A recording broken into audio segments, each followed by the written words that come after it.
I'r ardal ffermwyr ifanc, lle mae yna dent goginio mynd ymlaen. A Gwen Davies o Lambeth, sut ydych chi? Iawn, diolch. Reit da. So, beth ydych chi'n neud yn yr mudiad ffermwyr ifanc felly? Wel, dwi'n arweinydd clwb ffermwyr ifanc Brwr Dderi ger Llambed. Clwb eitha bach yng Ngheredigion, ond clwb gweithgar iawn. Ia ta, dyna di'r peth pwysicau. So, beth sy'n mynd ymlaen tu ôl ni, wrth gwrs, coginio ma nhw, ond mae weld fatha bod yna gystadleuaeth reit fawr yn mynd ymlaen. Ydy, mae'n gystadleuaeth eitha heriol. Creu pryd tri chwrs i 2 berson sy'n dathlu penblwydd priodas. A wedyn o fewn awr gan ddefnyddio ffwrn a 1 cylch neu 2 gylch neu cylch a grill. A wedyn hynny gan ddefnyddio cynnyrch lleor dan 15 pint.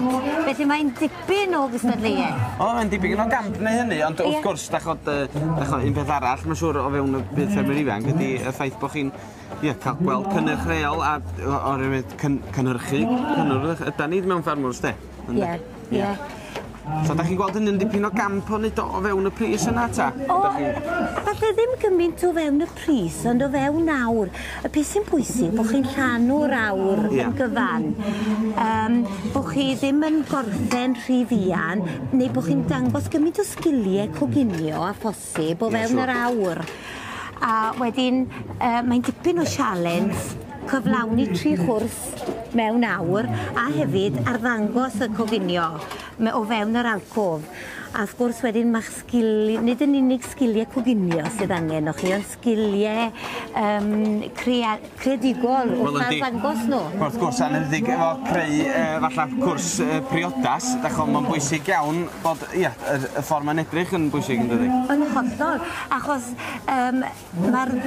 chi'n cael eich denu, chi'n cael eich denu at y bwyd i ddechrau fo.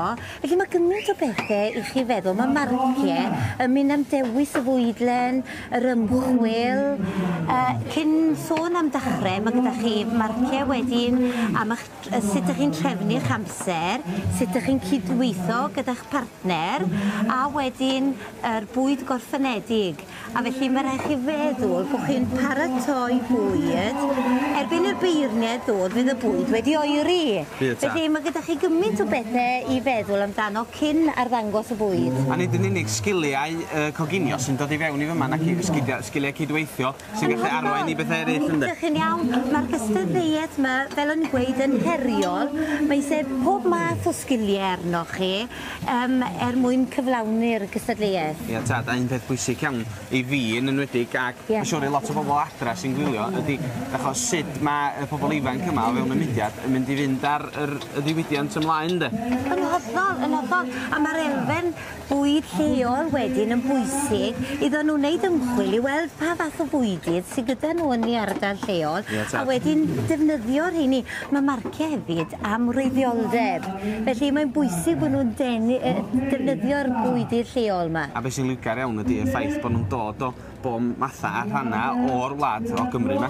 Bechod, os wbath, mae rhaid i be maen nhw'n coginio gynrychioli ardal nhw mewn ffordd. Yn hollol.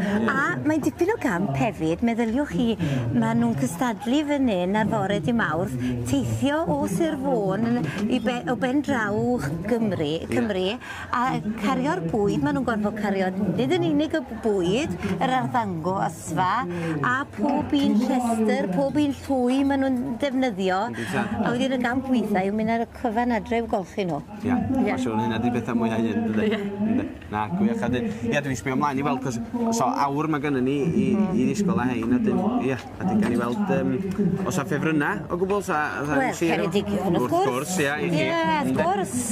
Ie, ond nhw'n cystadlu bore yma. Reit, so, mae hynna di bod yn gael chi weld wan sut mae'r gweddill yn neud felly. Yn hollol. Bigo tips efo'n blwyddyn nesaf. Yn union. Wel, llai bigo tips i fi hynny. Diolch chi, Gwen.